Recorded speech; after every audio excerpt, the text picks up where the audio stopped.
أعوذ بالله من الشيطان الرجيم.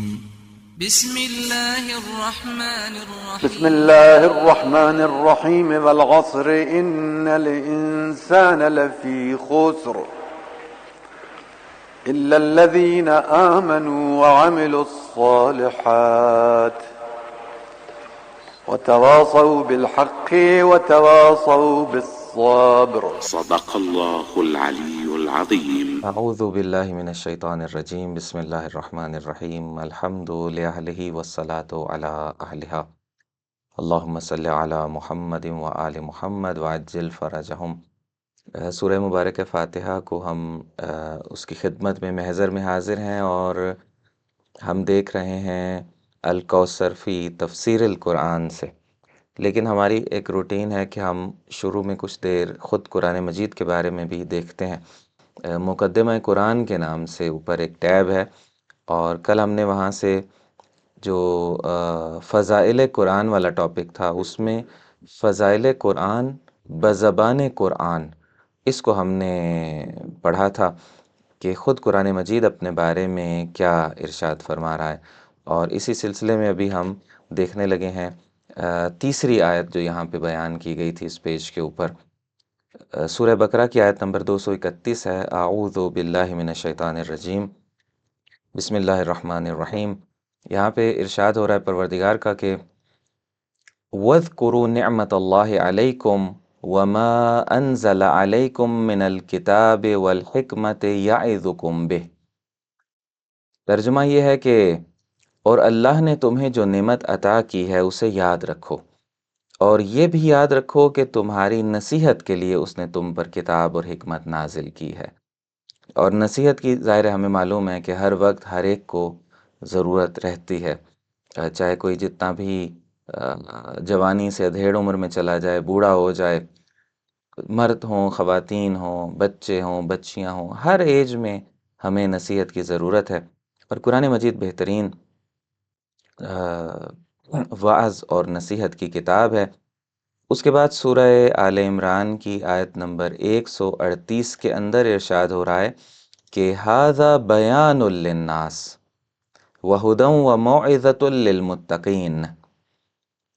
یہ یعنی قرآن مجید عام لوگوں کے لیے ایک واضح بیان ہے. بیان للناس کا لفظ آیا ہوا ہے، یعنی کوئی بھی شخص قرآن مجید کے بیان کو اپنے لیول کے مطابق سمجھ سکتا ہے. کل بھی اس پہ ہم نے رک کے تھوڑی سی بات کی تھی.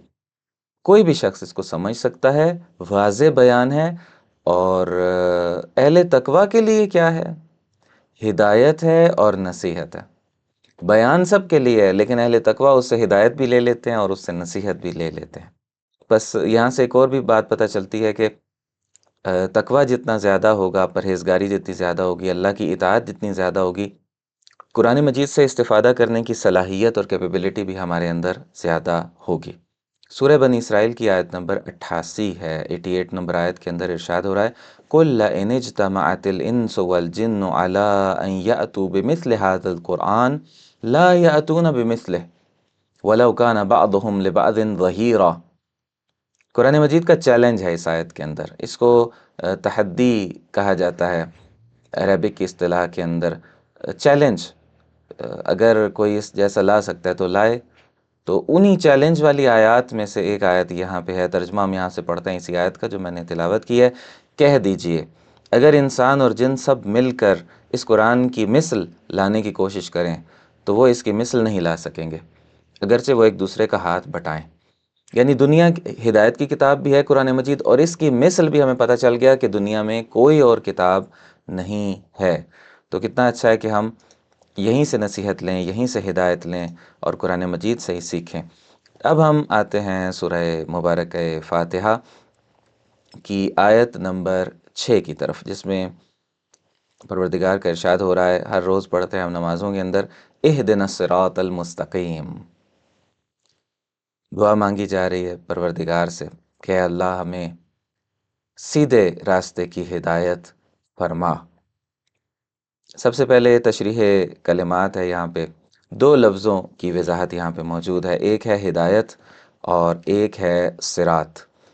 ہم نے شروع میں ہی پڑھا تھا آپ ہی کے ایک کویسچن کے آنسر میں کہ روٹ ورڈ ہوتے ہیں، کچھ روٹس ہوتی ہیں، ایک ہی فیملی ہوتی ہے ورڈز کی، تو ہدایت جو ہے وہ یہاں پہ بریکٹ کے اندر بتا رہے ہیں ہے دال اور یہ. البتہ عربی کے اندر ہم کہیں گے تو ہا دال اور یا، لیکن ہم سمپل اپنی ہی زبان کو یہاں پہ ترجیح دے رہے ہیں بہت سی چیزوں کے اندر. ہے دال اور یہ اس کے روٹس ہیں. ہدایت بھی اسی سے ہوگا. اگر ہم اس کی فیملی کے اور لفظ ذرا ڈھونڈنے کی کوشش کریں، آپ بھی سوچیں، فار ایگزامپل ہادی، اسی طریقے سے مہدی، اسی طریقے سے یہی لفظ ہدایت، اسی طریقے سے ایک لفظ ہے ہدا، اور بھی اس طرح کے سوچے جا سکتے ہیں. اس کا معنی ہے مہر و محبت سے رہنمائی کرنا. ہر رہنمائی نہیں. ایک دفعہ یہ ہوتا ہے کوئی گلی کے کونے پہ کھڑا ہوا آدمی ہے، کوئی اس کے پاس آ کے بریک لگاتا ہے گاڑی کی، پوچھتا ہے کہ مجھے فلاں آفس جانا ہے یا فلاں بینک جانا ہے، تو آپ مجھے پلیز بتائیے کہ یہاں سے رائٹ لے لوں، لیفٹ لے لوں، یا سیدھا چلا جاؤں، یا کس سائڈ پہ ہے. تو وہ روکھے لہجے میں کہہ دے کہ الٹے سیدھے طریقے سے ڈانٹ کے اس کو کہہ دے، بتا دے صحیح والا ایڈریس، لیکن اس کا لہجہ بہت برا ہو. اب یہ آدمی آگے سے اپنے دل میں کہے کہ اس سے بہتر تھا مجھے نہ ہی بتاتے، میں گوگل کر لیتا یا میں کسی اور سے پوچھ لیتا. تو یہ ہدایت نہیں ہے. ٹھیک ہے، راستہ بتا دیا، ایڈریس بھی بتا دیا، لیکن ہدایت کے اندر مہر و محبت بھی شامل ہے. رہنمائی کی جا رہی ہے محبت کے ساتھ، رہنمائی کی جا رہی ہے اچھے طریقے سے. اسی لیے بلا معاوضہ اور خلوص و محبت سے دیا جانے والا تحفہ ہدیہ کہلاتا ہے. تحفے کو، گفٹس کو ہم ہدیہ کہتے ہیں. اور اگر اس میں کوئی بھی یہ خواہش نہ ہو کہ پلٹ کے سامنے والا مجھے بھی کچھ دے گا اس کے بدلے میں، اور خلوص سے بھی دیا جا رہا ہو، محبت سے بھی دیا جا رہا ہو، یہ ساری کوالٹیز جب اس گفٹ کے اندر آ جاتی ہیں تو اس کو ہدیہ کہتے ہیں. یہ پہلا لفظ تھا جو اس آیت سے انہوں نے یہاں پہ لیا، اور دوسرا لفظ لے رہے ہیں صراط. صراط جو ہے صاد، رے اور توئے، ان لیٹرز سے مل کے بنا ہے. اچھا، یہ جو روٹس ہوتے ہیں نا، اب میں ایک لفظ اس کے لیے استعمال کرتا ہوں یہاں پہ، چونکہ آہستہ آہستہ ہم نے کچھ چیزوں کے قریب ہونا ہے. ان کو کہتے ہیں حروف اصلی. شروع میں آپ کے ذہن میں یقیناً ہے، ہم نے ایک بات کی تھی کہ جب بھی ہم کسی لفظ کی فیملی کو دیکھتے ہیں تو ہم دیکھتے ہیں کہ اس فیملی کے اندر جیسے ہدایت ہے، ہادی ہے، اہدے ہے، اور ہدا ہے، اور اس طرح کے لفظ ہیں. ہے دال اور یہ سب میں ریپیٹ ہو رہا ہے، سب کے اندر پایا جاتا ہے.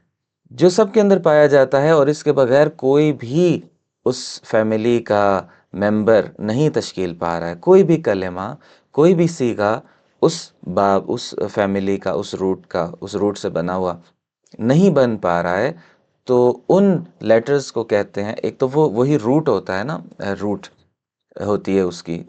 ہم اگر عربک کے اندر، عربک گرامر کے اندر اس کو دیکھیں گے تو یہاں پہ ہم کہیں گے کہ اس کو کہتے ہیں حروف اصلی. حروف وہی لیٹرز، اصلی لیٹرز یہ ہیں، باقی سارے کے سارے ایکسٹرا آئے ہوئے ہیں، کسی نہ کسی ضرورت کے لیے آئے ہوئے ہیں، ایک نئے معانی کو ایجاد کرنے کے لیے آئے ہوئے ہیں. ان سے ہم ہیلپ بھی لیتے ہیں، وہ ہمارے کام بھی آتے ہیں، لیکن وہ اصلی نہیں ہے، روٹس نہیں ہیں اس کی. بس یہ ہے دال اور یہ جو ہمیں بریکٹ کے اندر یہاں پہ نظر آ رہا ہے، یہ حروف اصلی ہیں. اسی طریقے سے صاد، رے اور توئے جو یہاں پہ نظر آ رہے ہیں، یہ حروف اصلی ہیں. اچھا، جب یہ حروف اصلی ہیں تو خود لفظ صراط کے اندر تو ایک الف بھی آیا ہوا ہے. حروف اصلی میں تو الف آپ نے بتایا ہی نہیں ہے، تو اس کو کیا نام دیں گے پھر؟ اس الف کو، اس الف کو کہتے ہیں حرف زائد، ایکسٹرا لیٹر. بس یہ اتنی ہی بات کافی ہے. آہستہ آہستہ ہم نے انشاءاللہ ان چیزوں کو یاد کر لینا ہے. تو اب ہم صراط کا معنی دیکھتے ہیں. صراط میں کہتے ہیں کہ اس کا لغوی معنی جو ڈکشنری میں معنی لکھے ہوئے ہوتے ہیں یا جو اہل لغت استعمال کرتے ہیں، وہ ہے نگلنا. تو کہتے ہیں کہ اچھا، اب بڑا عجیب ہے، ہم تو راستے کے معنی میں سمجھتے تھے، اس کو نگلنا کیسے ہو گیا؟ تو یہ بڑی دلچسپی ہوتی ہے بعض اوقات. بیسک معانی کچھ اور ہوتے ہیں، ابھی جو ہم استعمال کر رہے ہوتے ہیں وہ کچھ اور ہوتے ہیں، لیکن کہیں نہ کہیں بہت سے لنکس ہمیں مل جاتے ہیں کہ اچھا یہ وجہ تھی کہ اس کو اس معنی میں استعمال کیا جا رہا ہے۔ اب یہاں پہ کہتے ہیں اس کا لغوی معنی نگلنا ہے، صحیح راہ پر چلنے والا منزل مقصود تک پہنچنے کے بعد اس کا حصہ بن جاتا ہے۔ وہ اس نے اپنے اندر لے لیا نا، نگلنے کے معنی سے دیکھیں کیسے یہاں سے یہ نکلا ہے۔ دوبارہ میں پڑھتا ہوں، صحیح راہ پر چلنے والا منزل مقصود تک پہنچنے کے بعد اس کا حصہ بن جاتا ہے۔ جب ہم کوئی چیز نگل لیتے ہیں تو ہمارے جسم کا حصہ بن جاتی ہے، اسی طریقے سے وہ شخص منزل مقصود کا حصہ بن جاتا ہے۔ آگے پھر کہہ رہے ہیں کہ یہ راستہ قوت جاذبہ و ہاضمہ کی طرح، جیسے کوئی چیز کسی چیز کے اندر ایبزارب ہو جاتی ہے، یا ہمارے اسٹمک کے اندر، معدے کے اندر ہضم ہو جاتی ہیں کچھ چیزیں، اس کی جو وال ہوتی ہے اندر کی، وہ بہت سی چیزوں کو پانی ہم پیتے ہیں تو جذب کر لیتی ہے اپنے اندر، ہضم کر لیتی ہے اپنے اندر، اور پھر وہ ایک پروسیس سے گزرتا ہے، پھر وہ ہمارے بلڈ کا حصہ بنتا ہے، بلڈ کے ذریعے سے ہمارے مختلف سیلز میں چلا جاتا ہے، تو یہ سارا پروسیس ہوتا ہے۔ اسی کی بات کر رہے ہیں کہ یہ راستہ، وہی صراط جب اپنے اندر لے لیتا ہے، اپنا حصہ بنا لیتا ہے، جیسے معدہ کسی غذا کو، کسی فوڈ کو اپنا حصہ بنا لیتا ہے، جب یہ راستہ قوت جاذبہ و ہاضمہ کی طرح سالکین کو، سالک جو سلوک سے ہے، جو اس کے پہ چلنے والے لوگ ہوتے ہیں ان کو سالک کہتے ہیں، سالکین کو اپنی طرف جذب کر کے انہیں اپنا جزو بنا لیتا ہے، اسی لیے صحیح راستے کو صراط کہا جاتا ہے۔ اب ظاہر ہے کہ ہمیں کسی نہ کسی راستے پہ تو چلنا ہے اس دنیا کے اندر، جس کا حصہ ہوں گے، جس کا جزو ہوں گے، جس کے اندر ہضم ہو چکے ہوں گے، تو کتنا اچھا ہے کہ ہم صحیح راستے کے اندر ہضم ہوئے ہوئے لوگ ہوں۔ اب یہاں پہ تفسیر اس کی پڑھتے ہیں ہم۔ قبلہ شیخ محسن علی نجفی علی اللہ مقامہ نے جو تفسیر کیا، یہاں پہ فرماتے ہیں کہ اللہ تعالیٰ کی حمد و، اچھا مختصر ہے اس آیت میں، جو کل ہم نے پڑھی تھی آیت اس میں زیادہ تھی ڈیٹیل، تو ہمیں لگتا یہ ہے کہ جتنا وقت ہمارے پاس ہوتا ہے ہم دوسری آیت کی طرف بھی چلے جائیں گے اور سورہ فاتحہ آج مکمل ہو جائے گی۔ تو اس 6 نمبر آیت کی تفسیر پڑھتے ہیں، پھر ایک ہی آیت بچے گی 7 نمبر۔ یہاں پہ فرما رہے ہیں کہ اللہ تعالیٰ کی حمد و ثنا، اس کی ربوبیت اور روز جزا کے اعتراف اور عبادت و استعانت کا صحیح تصور قائم کرنے کے بعد، یہ کیا کہہ رہے ہیں؟ یعنی ساری وہ آیتیں کہ جو ابھی تک ہم پڑھ چکے ہیں، بسم اللہ الرحمن الرحیم، الحمد للہ رب العالمین، وہاں پہ حمد کی اللہ کی، رب العالمین کہا، اس کی ربوبیت کا اقرار کیا، مالک یوم الدین کہا، یعنی روز جزا اور اس کی مالکیت کا اعتراف کیا ہم نے، ایاک نعبد، عبادت کا ذکر وہاں پہ آ گیا، ایاک نستعین، استعانت و مدد کی بات بھی وہاں پہ ہو گئی۔ جب یہ ساری چیزوں کا صحیح تصور قائم ہو گیا تو اس صحیح تصور قائم کرنے کے بعد انسان کو جس چیز کی سب سے زیادہ ضرورت ہوتی ہے وہ ہدایت ہے۔ اب وہ مرحلہ آ گیا، بیسک ساری باتیں ہو گئیں، اب ہمیں ہدایت چاہیے، اسی لیے ہدایت کی بات آ گئی، اہدنا الصراط المستقیم۔ آگے یہاں پہ کہہ رہے ہیں کیونکہ انسان ابس نہیں ہے، اب یہاں پہ ذرا رکیے گا اس لفظ کے اوپر، ابس بے مقصد، بیکار، بے فائدہ چیز کو ابس کہتے ہیں۔ ایسے ہی بھیج دیے گئے کیا ہمیں بغیر کسی مقصد کے بھیج دیا گیا؟ یعنی ابس بھیج دیا گیا؟ نہیں نہیں نہیں، انسان ابس نہیں ہے، بغیر مقصد کے نہیں آیا، اس کا کوئی مقصد ضرور ہے، بلکہ ایک اعلیٰ و عرفہ ہدف کے لیے خلق ہوا ہے۔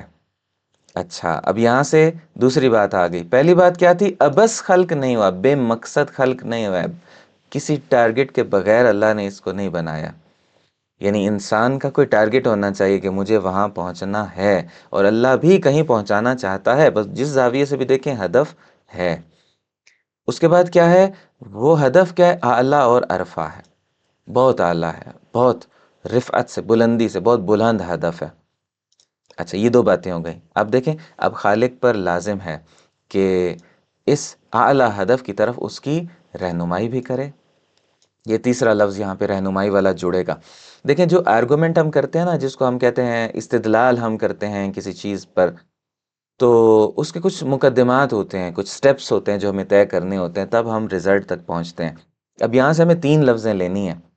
پہلی لفظ یہ ہے کہ ہم ابس خلق نہیں ہوئے ہیں۔ لفظیں تو ویسے ہی ہم استعمال کرتے ہیں نا بات سمجھنے سمجھانے کے لیے، اصل تو لفظوں کے پیچھے مفاہیم ہوتے ہیں اور ان کے میننگز ہوتے ہیں، تو اصل بات تو میننگز کی ہوتی ہے۔ ویسے میں کہہ رہا ہوں کہ یہاں سے 3 لفظیں ہمیں لینی ہیں۔ ایک بات ابس خلق نہ ہونا، دوسری بات جب ابس خلق نہیں ہوا ہے تو حتماً ٹارگٹ ہے. ٹارگٹ اور ہدف کیا ہے؟ اعلیٰ اور عرفہ ہے.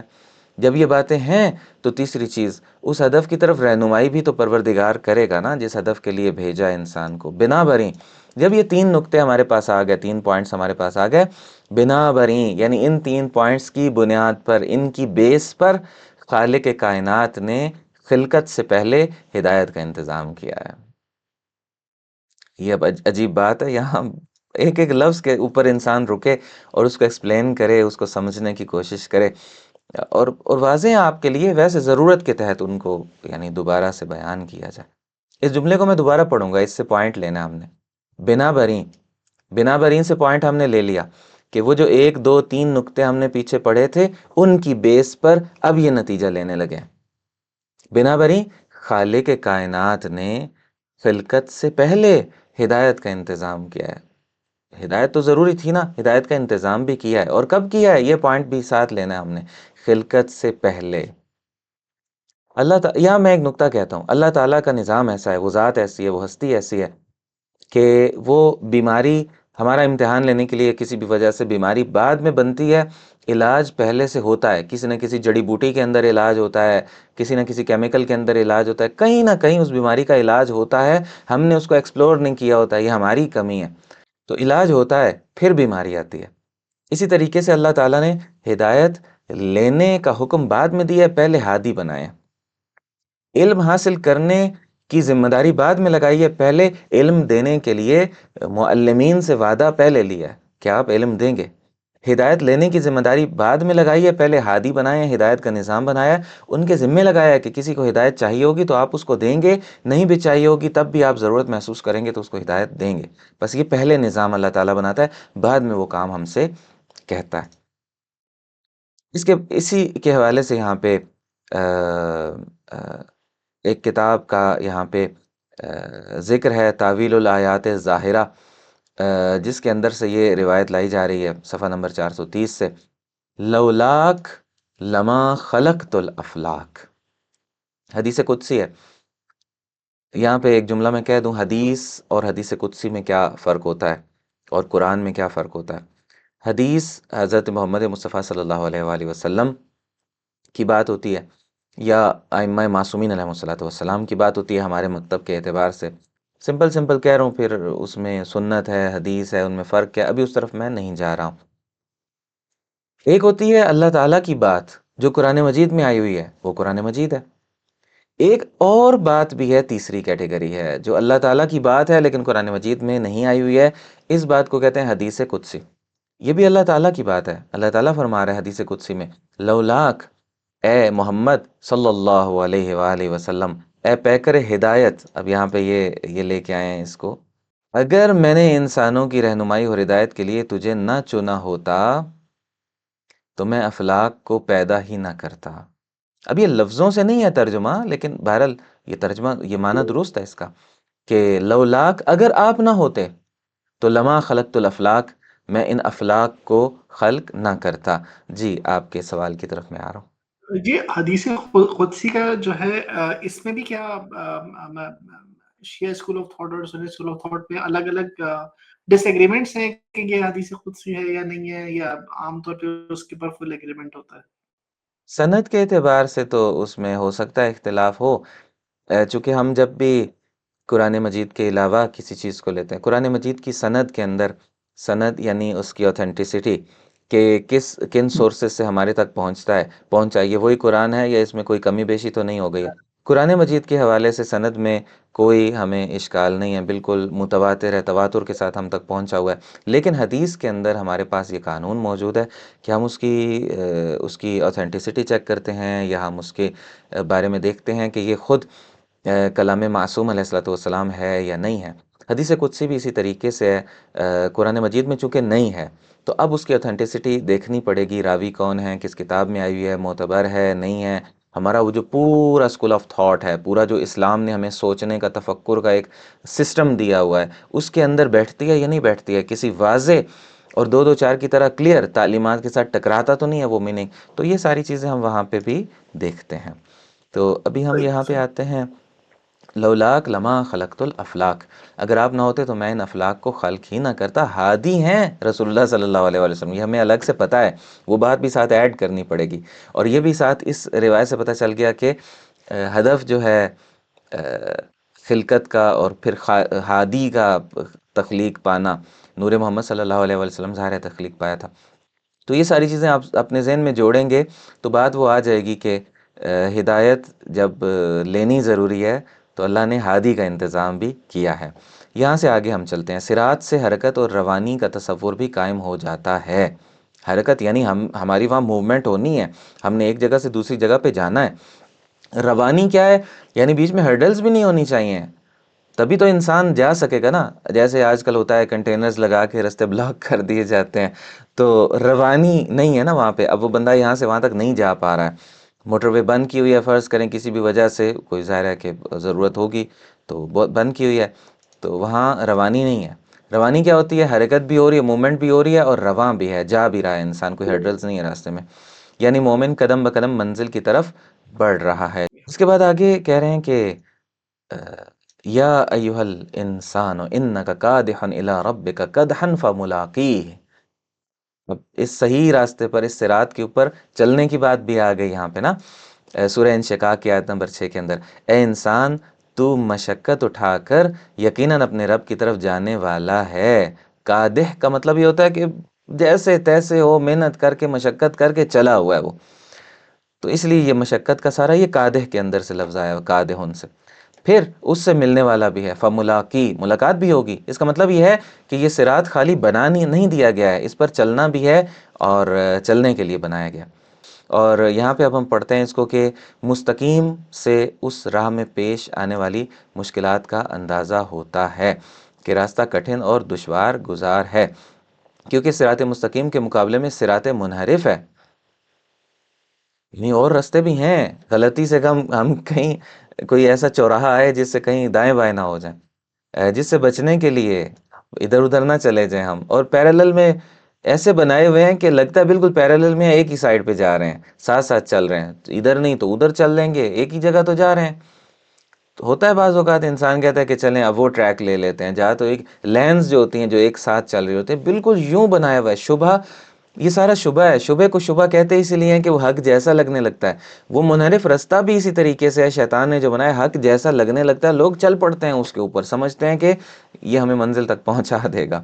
تو اسی لیے ہدایت ضروری ہے۔ جگہ جگہ پہ سائن بورڈز لگے ہوئے ہیں، شیطان نے لگائے ہوئے ہیں کہ ادھر چلو ادھر چلو ادھر چلو، اور لوگ مان لیتے ہیں اس کی بات، ادھر چلے جاتے ہیں بہت سے لوگ۔ اس لیے صحیح ہدایت کی ضرورت ہے، رہنمائی کی ضرورت ہے، مسلسل جدوجہد کی، یعنی جہد مسلسل کی ضرورت ہے، کوشش کی ضرورت ہے۔ بیٹھا ہوا انسان منزل پہ نہیں پہنچتا ہے، اٹھ کے کھڑا ہوگا، چلے گا، سامان اٹھائے گا، حرکت کرے گا، گاڑی پہ بیٹھے گا، وہ منزل پہ پہنچتا ہے۔ چنانچہ اگلی آیت میں یہ بات واضح ہوگی کہ مغضوب علیہم اور ضالین کے راستوں سے بچ کر صراط مستقیم کی تلاش اور پھر اس کی حفاظت، اس پر پابند رہنا کوئی آسان کام نہیں ہے۔ پھر فرماتے ہیں اول ما خلق اللہ نوری، سب سے پہلے پیغمبر صلی اللہ علیہ وسلم فرماتے ہیں میرا نور خلق ہوا ہے۔ اب اس راستے میں ہدایت کی ضرورت ہے، تاریکیاں بھی آ سکتی ہیں، تو نور محمد صلی اللہ علیہ وآلہ وسلم کہ نور اہل بیت علیہ الصلوۃ والسلام بھی اسی سے نکلا ہے۔ اور جب ہم کہتے ہیں محمد صلی اللہ علیہ وآلہ وسلم تو پھر ساتھ اہل بیت اطہار علیہ السلام بھی مراد ہوتے ہیں، چونکہ وہی ان کی کاوش کو، ان کے کاز کو آگے بڑھانے والے۔ تو یہ سب کے سب نور ہیں، ان کے نور کی روشنی میں ہمیں حق کو تلاش کرنا ہے۔ ارتقاء کے متلاشی اسی نور کی روشنی میں اپنا راستہ تلاش کرتے ہیں۔ اچھا، مجھے لگ یہ رہا ہے کہ دوسری جو آخری آیت ہے، ہم سوچا تو یہ تھا کہ آج وہ بھی پڑھیں گے، لیکن لگتا ہے کہ ہمیں کل پڑھنی پڑے گی۔ یہاں پہ آگے ایک اعتراض ہے اور اس کا جواب ہے، اس کو دیکھتے ہیں کہ اعتراض کیا ہے اور اس کا جواب کیا ہے۔ کہتے ہیں کہ ہدایت کی طلب اور خواہش سے تو گمان ہوتا ہے کہ بندہ ابھی ہدایت یافتہ نہیں ہوا ہے۔ بار بار کہیں اے اللہ مجھے سیدھے راستے کی ہدایت فرما، اے اللہ مجھے سیدھے راستے کی ہدایت فرما۔ سورہ فاتحہ کو ہم نمازوں کے اندر پڑھتے ہیں، ہمیں پتہ ہے فقہی احکام، ذرا میں ایک ہلکا سا اشارہ یہاں پہ کر دوں کہ 5 نمازیں ہیں ہر روز، فجر کی 2 رکعت، ظہر کی 4 رکعت، عصر کی 4 رکعت، مغرب کی 3 رکعت، عشاء کی 4 رکعت۔ سب نمازوں کے اندر پہلی 2 رکعتوں کے اندر واجب ہے کہ ہم سورہ فاتحہ پڑھیں، اس کے بعد ایک اور سورہ بھی پڑھیں۔ فجر میں 2 مرتبہ سورہ فاتحہ، ظہر میں بھی 2 مرتبہ، عصر میں بھی 2 مرتبہ، مغرب میں بھی 2 مرتبہ، عشاء میں بھی 2 مرتبہ، 5 نمازیں ہیں، 10 مرتبہ تو منیمم واجب ہے نا ایک عاقل بالغ مسلمان کے لیے کہ وہ نماز کے اندر سورہ فاتحہ پڑھے، کم سے کم، زیادہ ہو سکتی ہے، تیسری چوتھی رکعت میں بھی تسبیحات اربع نہیں کوئی پڑھتا ہے تو وہ سورہ فاتحہ پڑھ لیتا ہے، تو وہاں بھی سورہ فاتحہ ہے، اگر کوئی نوافل پڑھتا ہے وہاں بھی سورہ فاتحہ ہے، اگر کوئی نماز تہجد پڑھتا ہے، نماز شب پڑھتا ہے، وہاں پہ بھی سورہ فاتحہ ہے، بس زیادہ ہو سکتی ہے کم سے کم 10 مرتبہ تو ہمیں اہدنا الصراط المستقیم کہنا ہی کہنا ہے نا، جب سورہ فاتحہ پڑھنی ہے تو یہ آیت بھی پڑھنی ہے ہمیں۔ میرا اللہ، کیا ہم ابھی تک گمراہ ہیں؟ جو پوری زندگی ہم نے مطلب یہی کہنا ہے، کیا ہم گمراہ ہیں؟ ابھی تک ہدایت نہیں پائی ہم نے؟ میرے اللہ، مولا علی علیہ السلام کو مانتے ہیں، ہم رسول اللہ صلی اللہ علیہ وسلم کو مانتے ہیں، ہم تیری کتاب کو مانتے ہیں، ہم تجھے مانتے ہیں، تیرے دین کو مانتے ہیں، تیری شریعت کو مانتے ہیں، ہم اسلام کو مانتے ہیں، کیا ابھی تک ہمیں ہدایت کی ضرورت ہے؟ کیا یہ ہدایت نہیں ہے، ہدایت یافتہ نہیں ہے ہم لوگ؟ یہ میرے خیال ہے کہ سوال پیدا ہو گیا ذہن کے اندر، بہت کلیئر بھی ہو گیا۔ جواب اس کا یہ ہے کہ نہیں، ہدایت پر ہیں۔ کس نے کہا ہدایت پہ نہیں ہے؟ ہدایت پر ہیں، لیکن کیا یہ آخری ہدایت ہے؟ نہیں، اس سے اوپر اور بھی ہدایتیں موجود ہیں۔ اب ذرا ہم انہی کی ترتیب سے یہاں سے جواب پڑھتے ہیں۔ فرماتے ہیں کہ اللہ تعالیٰ کی ذات، اچھا ہے یہ سوال اور اس کا جواب یہیں پہ ہو جائے اور پھر ہم اپنی بات کو ختم کریں۔ فرماتے ہیں کہ اللہ تعالیٰ کی ذات سرچشمہ فیض ہے، وہی عنایات اور رحمتیں جو اس کی طرف سے آ رہی ہیں، فیض اس کی طرف سے آ رہا ہے، وہیں سے ہی آ رہا ہے، سرچشمہ وہی ہے۔ یہ جو چشمہ فیض ہے اس کا کوئی سر بھی ہے، سر چشمہ جہاں سے یہ نکل رہا ہے، تو اللہ تعالیٰ سرچشمہ فیض ہے۔ اس کی عنایات غیر منقطع ہوتی ہیں، یعنی ایسا نہیں ہے کہ ایک ٹب بھر کے، بالٹی بھر کے پانی کی انڈیل دی جائے تو اب تو جب وہ خالی ہوگی تو اب اور پانی تو نہیں نکلے گا اس میں سے، لیکن چشمے کے اندر سے ایسا نہیں ہوتا ہے، نیا پانی پھوٹتا رہتا ہے اس کے اندر سے۔ کسی برتن کے اندر سے پانی نکالتے جائیں، ٹینکی کے اندر سے، کسی ٹینکر کے اندر سے، تو وہ ختم ہو جائے گا بالآخر، لیکن اگر وہ پانی کنویں کے اندر سے نکال رہے ہیں تو کنویں کے اندر سے چونکہ نیا سے نیا نیچے سے نکل رہا ہے تو کنویں کا پانی ختم نہیں ہوتا ہے۔ تو ابھی آپ دیکھیے کہ سرچشمہ فیض جب موجود ہے تو اس کی عنایات غیر منقطع ہوتی ہیں، اینڈ نہیں ہے کوئی ان کا، وہ جاری رہتی ہیں۔ اسی کی دلیل یہاں پہ سورہ ہود کی آیت نمبر 108 ہے، عطاءً غیر مجذوذ، یعنی وہاں منقطع نہ ہونے والی بخشش ہوگی، عطا، بخشش۔ اچھا، یہ بات ہمیں سمجھ میں آ گئی کہ وہ سرچشمہ فیض۔ اگلے پیراگراف میں ہے، اللہ کی جانب سے فیض کا سلسلہ ہمیشہ جاری رہتا ہے، یہ بات بھی سمجھ میں آ گئی، پھر کبھی منقطع نہیں ہوتا ہے۔ جملہ کیا ہے؟ لا انقطاع فی الفیض، فیض کے اندر کبھی بھی کوئی انقطاع نہیں ہے کہ کٹ جائے، رک جائے، پیچھے سے روک دیا جائے۔ یہ ایک بات۔ ایک اور بات یہاں پہ ایڈ ہوگی، دوسری طرف سے بندہ سراپا محتاج ہے، ادھر سے فیض ہمیشہ جاری، ادھر سے ہماری ضرورتیں ہمیشہ جاری، کبھی ختم نہیں ہو سکتی ہیں۔ یہ ایک سانس آیا ہوا ہے تو کس نے کہا کہ ہمیں دوسرے سانس کی ضرورت نہیں ہے؟ ابھی ذرا روک کے دیکھیں کچھ دیر کے لیے تو کیا ہوگا ہمارے ساتھ؟ ابھی کا کھانا کھا لیا ایک ٹائم کا تو کیا ہمیں دوبارہ بھوک نہیں لگے گی؟ لگے گی۔ آج تنخواہ ملی ہے، کیا مہینے کے بعد یا ہفتے کے بعد دوبارہ تنخواہ نہیں چاہیے ہوگی؟ چاہیے ہوگی، ضروریات پوری کرنے کے لیے۔ ہم سراپا احتیاج ہیں، ہمیں جسم کو انرجی کی ضرورت ہے، جیب کو پیسے کی ضرورت ہے، گھر چلانے کے لیے، لوگوں کی خدمت کرنے کے لیے، بیوی بچوں کی خدمت کرنے کے لیے۔ پھر فرماتے ہیں وہ ایک لمحے کے لیے بھی سرچشمہ فیض سے بے نیاز نہیں رہ سکتا ہے۔ یہ اگلی بات ہوگی۔ اب آگے چلیں۔ ہدایت، رہنمائی اور توفیق اس کے فیوزات ہیں، اس کا فیض صرف پیسہ نہیں ہے، اس کا فیض صرف یہ سانسیں نہیں ہیں، اس کا فیض رہنمائی بھی ہے، اس کا فیض توفیق بھی ہے، اس کا فیض ہدایت بھی ہے، جو ہمیشہ جاری و ساری رہتے ہیں، اور بندہ ہر آن ان کا محتاج ہے۔ جیسے صراط مستقیم کے ساتھ ساتھ فیک رستے بھی بنے ہوئے ہیں، ہر آن پاس ہمیں ہدایت کی ضرورت ہے، ہر قدم پہ ایک چوراہا ہے، ہر قدم پہ ایک ڈیسیژن لینا ہے۔ اس ٹائم اذان کی آواز آ رہی ہے، میں نے اٹھ کے تیاری کرنی ہے نماز پڑھنے کی، یا میں نے بیٹھا رہنا ہے اور موبائل اسکرول کرتے رہنا ہے؟ ہر آن پہ ہمیں ڈیسیژن لینا ہے، ہر آن پہ چوراہا ہے۔ آگے پڑھتے ہیں، ہدایت ایسی چیز نہیں جو خدا کی طرف سے اگر ایک بار مل جائے تو پھر بندہ بے نیاز ہو جاتا ہے، بلکہ وہ ہر آن ہر لمحہ ہدایت کا محتاج رہتا ہے۔ میرے خیال ہے کہ سوال کا جواب یہاں تک ہمیں مل گیا۔ آگے چلتے ہیں، ابھی اور ہے اس کا کچھ زاویہ اور بھی ہے۔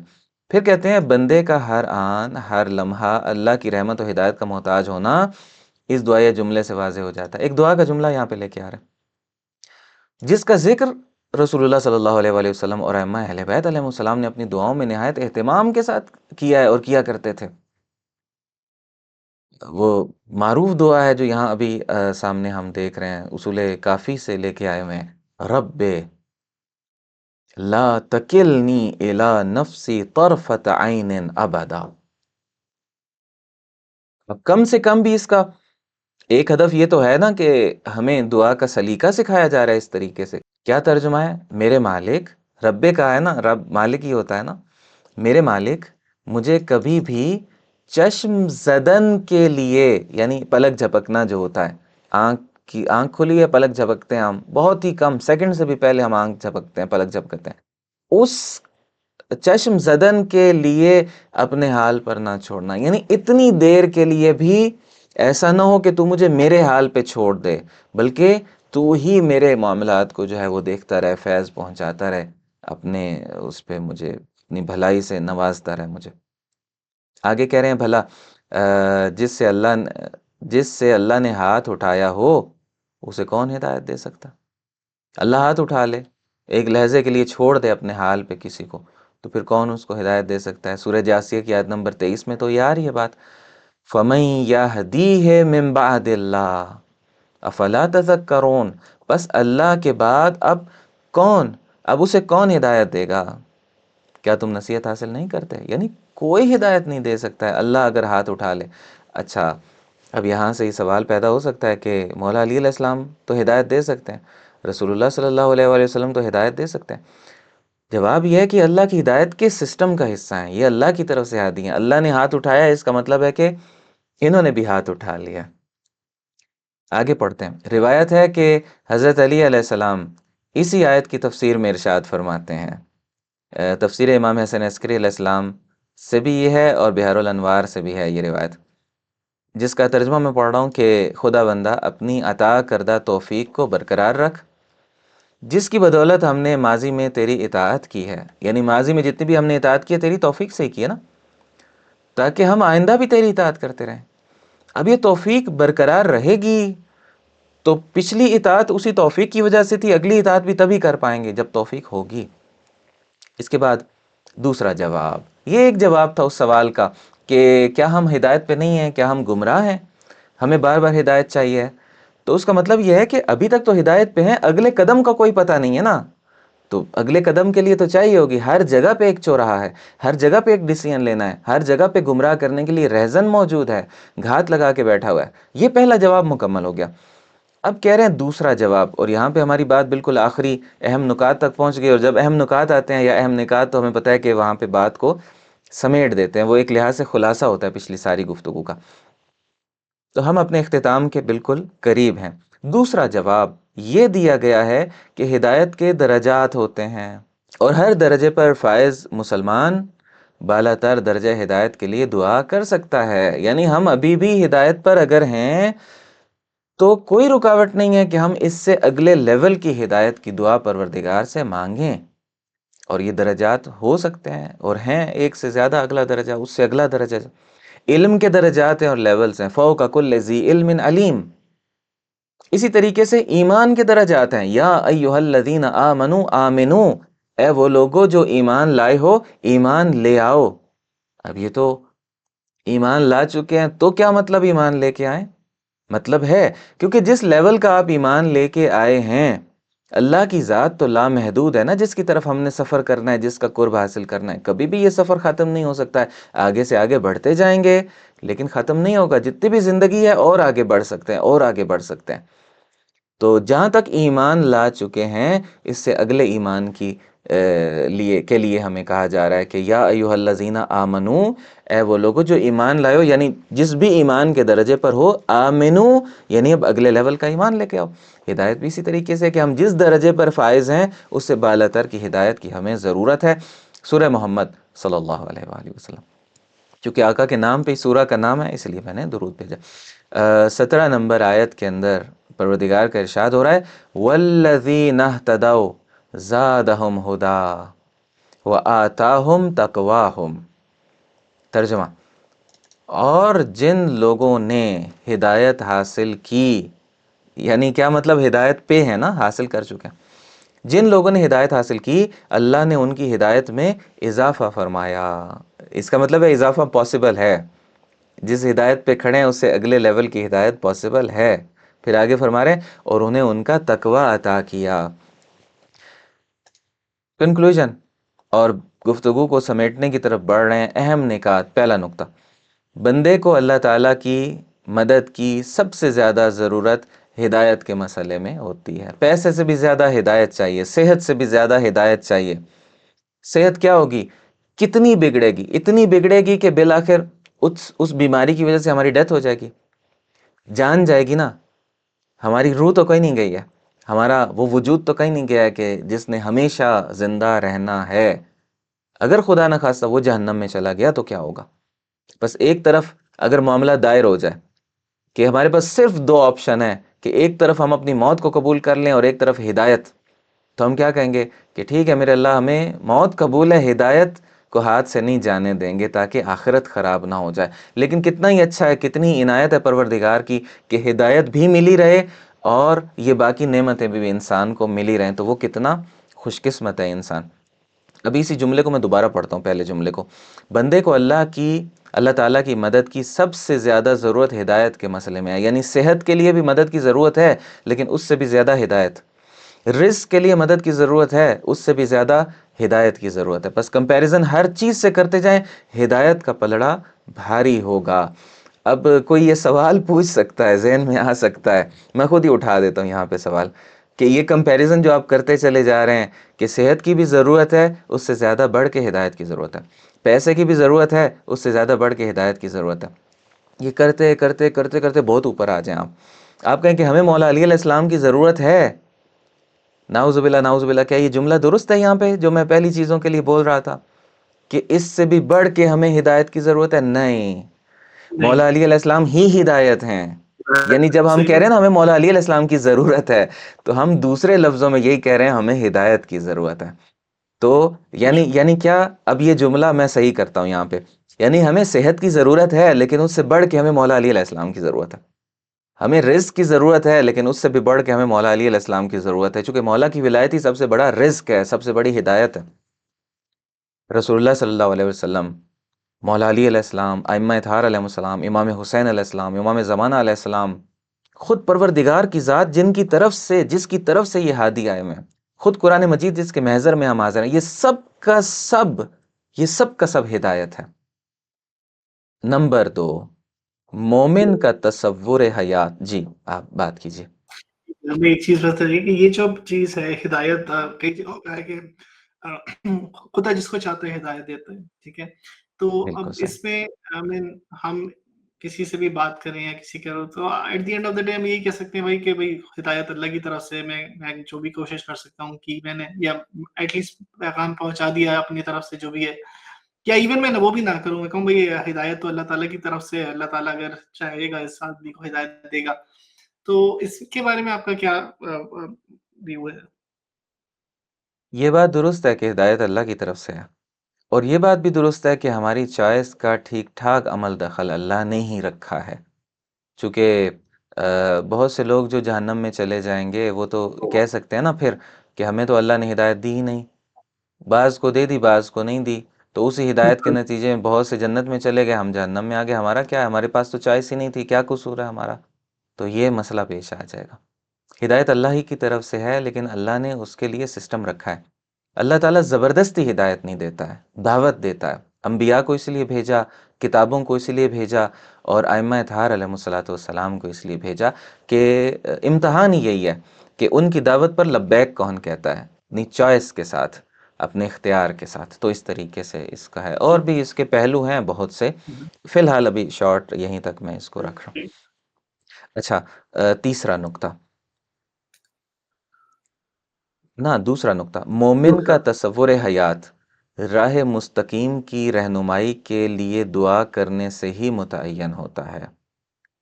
ہم اگر دعا کر رہے ہیں کہ ہمیں صحیح رستے کی ہدایت فرما، تو تصور حیات کا پتہ چلتا ہے، ہم کس زاویے سے دیکھ رہے ہیں، ہمیں پتہ ہے ایک صراط ہوتا ہے، ایک ساتھ میں گمراہی والے رستے ہوتے ہیں، کچھ صحیح ہادی ہوتے ہیں، کچھ گمراہ کرنے والے ہوتے ہیں، ہمارا کوئی ٹارگٹ ہے، ہمیں کہیں پہنچنا ہے، رستہ ہے تو اس کا مطلب ہے کوئی منزل بھی ہوگی، تو پورے کا پورا تصور کائنات اسی کے اندر سمٹ کے آ جاتا ہے کہ جب ہم ہدایت کے لیے دعا کر رہے ہیں راہ مستقیم پر ہدایت کے لیے، تو اس کا مطلب ہے کہ اس کے بیک اینڈ پہ ساری چیزیں اس کے ذہن میں چل رہی ہیں، یا وہ متوجہ ہے یا ہو سکتا ہے متوجہ نہ ہو، تھوڑی توجہ دلوائیں گے اس کو پتہ ہوگا کہ ہاں ہاں میرا کوئی ٹارگٹ ہے، ہاں مجھے کہیں جانا ہے، ہاں مجھے پتہ ہے کہ غلط راستے بھی ہو سکتے ہیں، اسی لیے تو دعا کر رہا ہوں کہ میں ادھر نہ چلا جاؤں، صحیح راستے پہ چلوں۔ بہرحال یہ پوائنٹ، تیسرا نقطہ، مومن انسان اپنی زندگی کی ایک منزل مقصود رکھتا ہے، وہی ٹارگٹ جو ابھی میں نے بات کر بھی دی یہاں پہ، یہیں سے ہی لے کے کی مراد یہ ہے کہ یہ ذکر ہو چکا۔